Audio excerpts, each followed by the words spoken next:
थी वो। मैं 8 महीने की प्रेग्नेंट थी और अपनी डिलीवरी के लिए अपने मायके गई थी। माँ ने मुझे फोन पर बताया, घर के पीछे की तरफ जो खाली जमीन थी ना, वहां पर एक नया कमरा बनवा लिया है।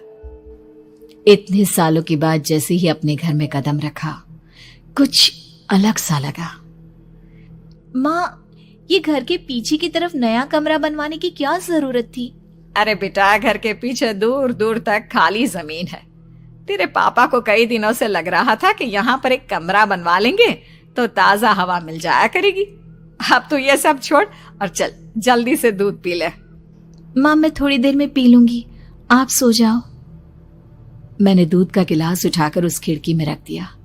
पता नहीं कब आंख लग गई। अचानक से खिड़की के पल्लों के खड़कने की तेज आवाज आई। दूध का गिलास धड़ाम से जमीन पर आ गिरा। जमीन पर गिरते ही दूध का रंग लाल हो चुका था। मैंने खिड़की से झांक कर बाहर देखा। चारों तरफ धुप अंधेरा था।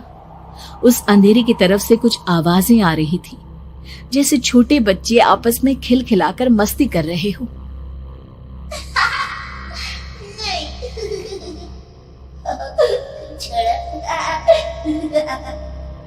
इतनी रात को इतने घनघोर अंधेरे में बच्चों की आवाज कैसे आ रही है? घड़ी में वक्त देखा तो ठीक 12 बजे थे।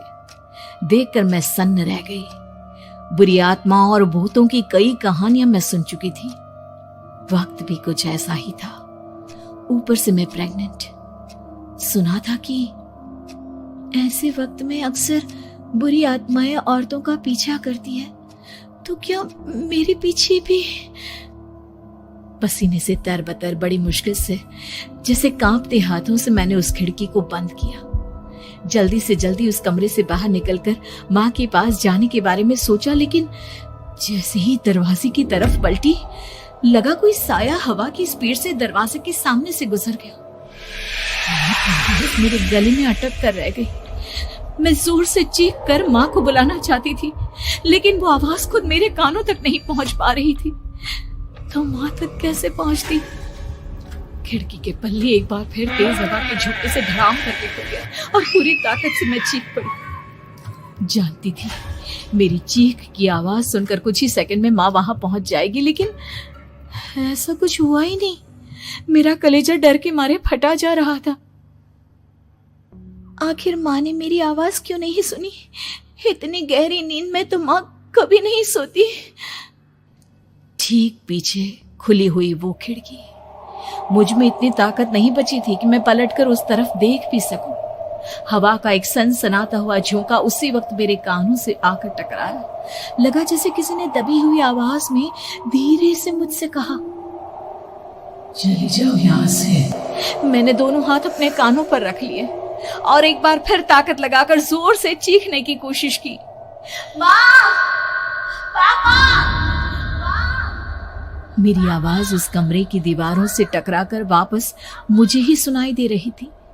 जितनी ताकत के साथ मैंने चीखने की कोशिश की थी, कुछ ही देर बाद उससे कहीं ज्यादा तेज और दर्दनाक चीख मुझे सुनाई देने लगी। ये आवाज ठीक मेरे पीछे खिड़की से आ रही थी। वो आवाज मेरे कानों में पिघलते हुए लोहे की तरह गिर रही थी। उन आवाजों में हैवानियत थी। वो आवाजें किसी इंसान की नहीं है, इतना मैं समझ चुकी थी। कांप रहे हाथों से मैंने अंधेरे में कुछ ढूंढने की कोशिश की। तभी अचानक मेरा हाथ बेड पर रखी टॉर्च पर पड़ा। किसी तरह ताकत लगाकर टॉर्च का बटन ऑन किया, लेकिन ये क्या? सामने दरवाजे पर 3 छोटी लड़कियां खड़ी हुई थी। उनके हाथ में स्टील के चमचमाते हुए चाकू थे। मैं घबराकर लड़खड़ाई और पीछे की तरफ हटी, लेकिन तब तक वो मेरे पास आ चुकी थी। उनकी गर्दन टेढ़ी थी और उनके हाथों के वो चाकू मेरे पेट को निशाना बनाने को तैयार। मैं जोर से चीखी, नहीं, छोड़ दो मेरे बच्चे को, मत मारो, मत मारो, छोड़ दो मेरे बच्चे को। सोनाली, क्या हुआ बेटा? तू इतनी डरी हुई क्यों है? उठ बेटा, क्या हुआ? हड़बड़ाकर मैंने अपनी आंखें खोली। देखा तो दिन निकल आया था। माँ मुझे जगा रही थी। मेरा चेहरा पूरा पसीने से लथपथ था। क्या हुआ बेटा, तुमने कोई बुरा सपना देखा क्या? मैं अभी तक अपने पूरे होश में नहीं थी। वो मेरे बच्चे को मार देगी माँ। वो लड़की मेरे बच्चे को। मैंने घबराकर अपने पेट को छुआ। सब कुछ ठीक था। और वो दूध जो रात को यहाँ पर गिर गया था, उसका रंग लाल हो गया था। माँ ने हंसते हुए दूध का गिलास मुझे दिखाया।